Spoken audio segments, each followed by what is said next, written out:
Ramogi wadhi nyime. Riwruok moro mong'ere kaka Kenya Bura to Itakayo Citizens Union ochwalo kwayo e doho mondo mi ogai mar doho osir chenro mar loso pend chik manyien ma yiene oganda jo Kenya golo e apisi jatend piny kod jalupne.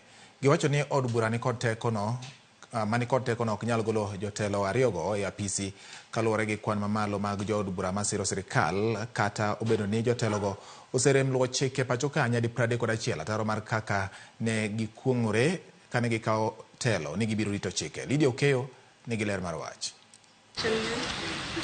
E kinde ma kweth bura pod medo bago ng'anye pachoka kasio sirikal kuom rem tiyo makare kendo luwo chike ma pachoka, riwruok mar Kenya Bura to Itakayo Citizens Union ochwalo kwayo e doho mondo miyo gai mar doho los pend chik moro manyalo miyo gana jo Kenya teko mar gole apisi jatend piny Kenya kaachiel gi jalupne. If they are found guilty of violating the constitution, they must be removed from office and the term of their presidency terminated by the people of Kenya by exercising their Article 1 power directly, because Parliament cannot be expected to impeach them, because Parliament has ceased to be a watchdog, it has become a lapdog. Gise otend William Ruto kuom diyo ganda jo Kenya kendo rito nyaka bang' ng'anyo eka giwit kucha chike moko madiyo ganda jo Kenya machalo kaka paro mar chik mar omenda mag 2024 mane omiyo ganda mathoth oyudo hinyruok ka moko wito ngimagi e kinde ng'anyo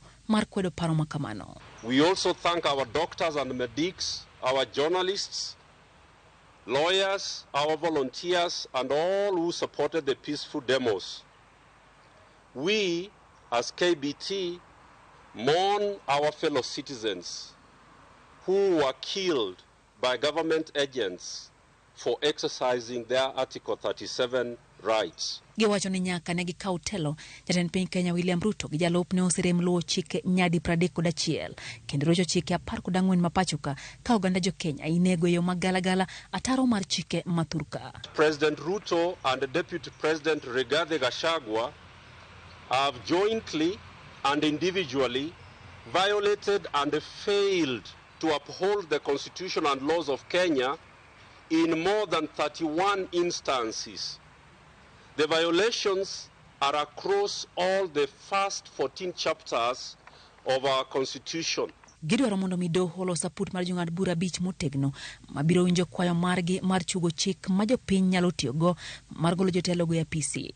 Kenya Bura to Itakayo has therefore asked the Chief Justice to empanel a 5-judge bench to determine these matters and grant the people of Kenya a referendum to impeach the 2 state officers who have violated the constitution. Bende gidwaro mondo mi counties duto 47 mapachoka ochuo committees mabiro puonjo ganda ewi chik manyien magidwaro mondo mi ochuogino ka bende gikwo ganda jo Kenya mondo riw paro makamalwedo. And this battle we are taking to High Court is not going to be lost, it's going to be won. For me, I'm already calling people, telling them to set up referendum committees because we are ready. And we are not here because we are just here to give press statement. It is going to rain, and even if the media is here, it's going to rain on you. And this rainfall is coming by October. Lydia Okeyo, Ramogi TV.